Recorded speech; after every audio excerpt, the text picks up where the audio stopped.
What's up YouTube, Capital G here. I am super excited because the full OCG spoiler for Maximum Crisis is out. We know everything in this set. There are some incredibly spicy cards to talk about, including the one I'm going to be discussing in this video. So I think I'm going to break them down probably over the next 4 or 5 days for you guys into a bunch of smaller videos instead of doing one like hour video that no one wants to fucking watch. So this card is Ghost Ashe and Beautiful Spring, and as soon as I heard that name, I was like, wait a minute, is this going to be a new hand trap that's similar to Cherries or similar to Ghost Ogre Snow Rabbit? Like, I really hope it is. And when I saw the artwork, I pretty much, like, all my hopes and dreams were pretty much confirmed at that point, because I was like, yep, 0 attack, 1800 defense, level 3 zombie. I was like, yep, it's just like that. It must be the cousin of those monsters.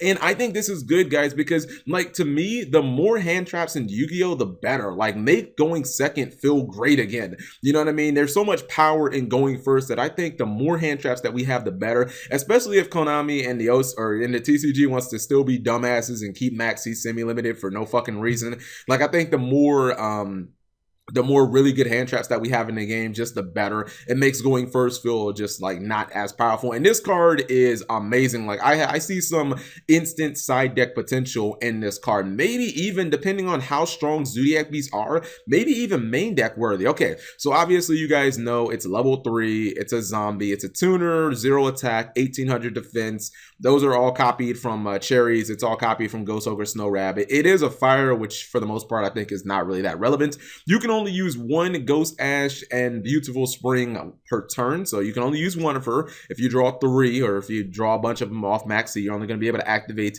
the effect once during either player's turn. When your opponent activates a card effect that would add a card from their deck to their hand, special summon a monster from their deck, or send a card from the deck to the graveyard, you can discard this card, negate that effect.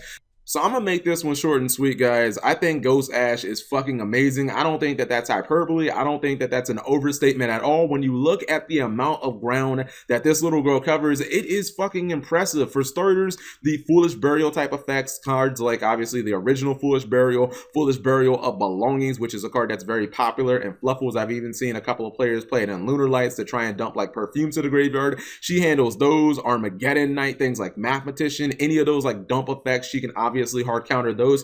The stopping monsters from being special summoned from the deck, I think that that's one that's going to be a very big deal. If you guys look, there are a lot of people complaining about Invokers, saying that that card needs to be banned. She instantly counters that. Elemental Triangle is another card that kind of gets wrecked by this. Elemental Triangle is currently like the most played card in the entire OCG alongside a Malmarat. And you guys know that people, they play Elemental Triangle, they blow it up, they summon Malmarat. She can instantly stop that. She can instantly stop things like Torghast from the Underworld. I mean, think about this, guys. What if your opponent activates a Hero Lives, pays 4,000 life points, and you're just like, negate? Like, what the fuck are they gonna do? They basically have 4,000 life points, and they got nothing out of their Hero Lives. Like, they're probably just gonna instant lose at that point. And then it goes without saying that stopping your opponent from adding a card to the hand is just, like, that's monumental. Like, you activate Tenki, negate. You activate Terratop, negate. You activate Pot of Duality, negate. And one thing that is actually pretty crazy, she doesn't just negate effects that activate on the field. Like, let's just say, I don't know, some crazy situation happens where Nekroz become playable again.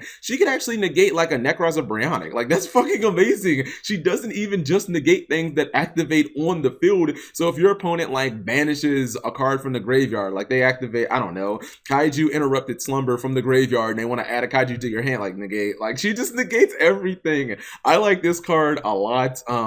It's kind of saddening because Konami has a history of making these cards secret rare. So I mean, I'm pretty sure, guys, we can already guess what rarity this card is going to be, considering that Cherries is secret rare, considering that Ghost Ogre is secret rare. So I'm pretty sure that this is going to be a secret rare, but I think that this card is magnificent. I think that she is definitely side deck worthy. She could even be possibly main deck worthy, and I mean, if nothing else, she kind of replaces something like Droll and Lockbird, because granted, that card does stop for the entire turn, but that also, like, it lets them get their initial plus. I don't know. I think that this card is really good. You guys let me know in the comment section below. I'm picking at least one copy up because I want to start a collection of cards like this and like the Fairy Tale card. I don't really collect Yu-Gi-Oh cards for the most part, just stuff that I play, but I do want to start collecting like certain cards that are kind of grouped together like this. So let me know what you guys think in in the comment section below. Thank you guys for watching as always, and subscribe if you have not already.